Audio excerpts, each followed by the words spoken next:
Welcome to this week's episode of Recess. Today we're going to be talking about risky play.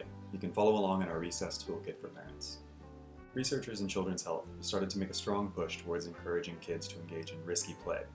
Risky play is defined as thrilling and exciting forms of physical activity that involve some uncertainty and some physical risk.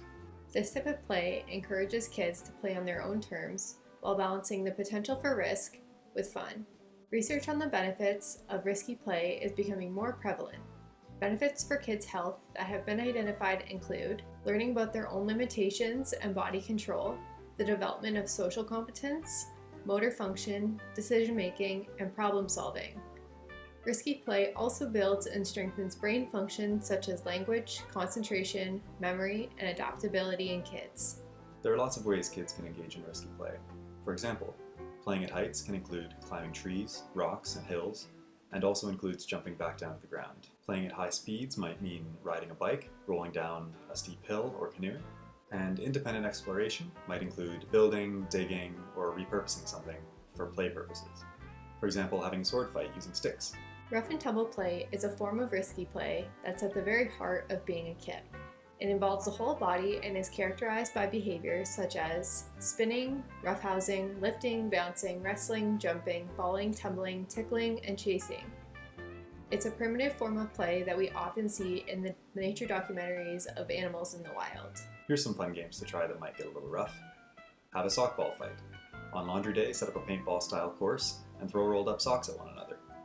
Stinky or clean, it's up to you to decide. How about playing battle slugs? This game is perfect for a camping trip or a rainy day in the basement. Wrap yourselves in sleeping bags and duel like giant fighting slugs. We guarantee some giggles. This game works well because there is no hitting or kicking involved, just slugs being slugs. It's easy to see that this type of playing has an underlying level of risk to it. How do you differentiate between rough and tumble play and behavior that's too aggressive? Rough and tumble play involves positive emotions. Every child is a willing participant playing together. There will probably be smiling, laughing, play screaming, and roles will switch back and forth. This is different from aggressive behavior, which includes negative emotions, frowning or pouting, one dominant child who won't swap roles, clear winners and losers, no boundaries, and can be intentionally harsh. Parents can help support risky play by encouraging playing away from hazards and by helping kids make rules to guide their playing. It's okay to establish certain boundaries. For example, you must wear a life jacket when you're near the water, or you shouldn't jump from the top of a tree.